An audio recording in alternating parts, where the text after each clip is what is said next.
Hello everyone, మనం ఈరోజు ఈ వీడియోలో సనాతన ధర్మంపై చేసిన వ్యాఖ్యలు, ఒక మాట, ఒక రాజకీయ నాయకుడి వ్యాఖ్య దేశవ్యాప్తంగా పెద్ద చర్చకు దారి తీసింది.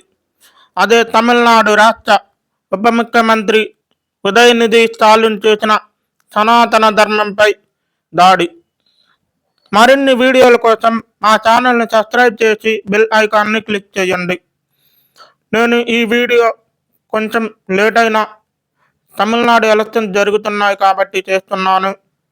2023 సంవత్సరంలో జరిగిన ఒక కార్యక్రమంలో ఉదయనిధి స్టాలిన్ ఇలా అన్నారు: సనాతన ధర్మం అనేది సమాజానికి హానికరం, దాన్ని పూర్తిగా వ్యతిరేకిద్దాం.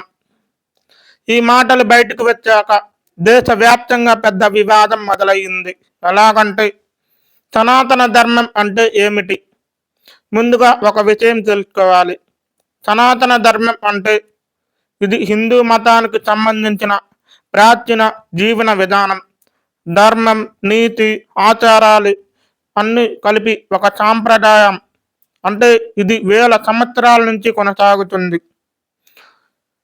ఎందుకు ఇలా చేశారంటే, ఉదయనిధి స్టాలిన్ గారు తన పార్టీ అయిన డిఎంకే సమాజంలో సమానతత్వం కోసం పోరాడే సిద్ధాంతాలతో ఉంది.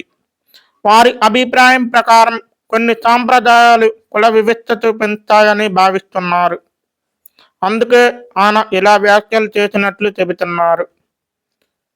తను మాట్లాడిన మాట దేశవ్యాప్తంగా భారీ ప్రతిస్పందన వచ్చింది. కొందరు ఇది మతంపై దాడి అని తీవ్రంగా ఖండించారు. మరికొందరు ఇది సామాజిక సమస్యపై చర్చ అని సమర్థించారు. మరి ఈ విషయం రాజకీయంగా కూడా పెద్ద ఇష్యూ అయింది. ఎలాగంటే, పలు పార్టీలు దీనిపై స్పందించాయి. సోషల్ మీడియాలో పెద్ద డిబేట్ జరిగింది. మద్రాస్ హైకోర్టు, అదేవిధంగా సుప్రీంకోర్టులో కూడా తనపై కేసులు నమోదు అయ్యాయి. అసలు విషయం ఏమిటంటే, మతాన్ని గౌరవించాలనే భావన, మరోవైపు సమాజంలో ఉన్న అసమానతలను ప్రశ్నించాలనే అభిప్రాయం, ఈ రెండింటి మధ్య ఈ వివాదం జరుగుతూ ఉన్నది. మరి ఉదయనిధి స్టాలిన్ గారు ప్రస్తుతం టపాక్ నుంచి ఎన్నికల్లో పోటీ చేస్తున్నారు. ఈ వివాదంపై కూడా చర్చ జరుగుతూ ఉన్నది.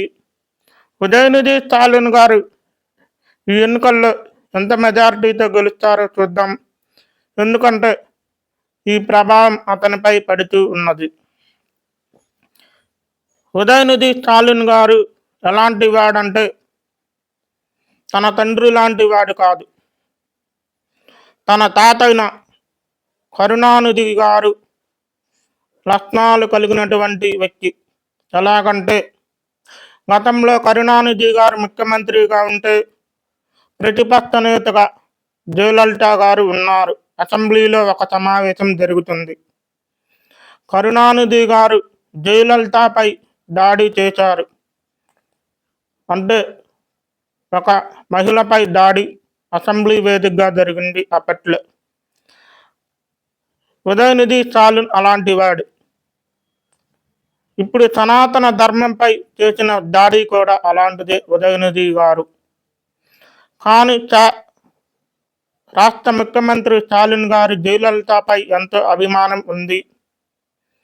తనను గౌరవించే వ్యక్తి ఒక స్టాలిన్ గారు మాత్రమే డిఎంకే పార్టీలో.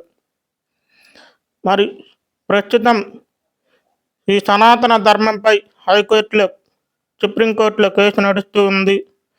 రేపు ఎలక్షన్స్లో ఉదయనిధి గారి ప్రభావం ఎలా ఉంటుందో వేచి చూద్దాం. తన మెజారిటీ ఎలా ఉంటుందో మే 4వ తారీఖు ఫలితాల్లో చూద్దాం. మీ అభిప్రాయం సనాతన ధర్మంపై కామెంట్ రూపంలో తెలియచేయండి. ఇతను చేసిన వ్యాఖ్యలు సనాతన ధర్మంపై ఇలా మాట్లాడడం సరైనదా, లేక ఇది అనవసరమైన మాటల? కామెంట్ రూపంలో మీ అభిప్రాయం తెలపండి. మరిన్ని వీడియోల కోసం లైక్ చేయండి, షేర్ చేయండి, సబ్స్క్రైబ్ చేయండి. జై హింద్, జై భారత్.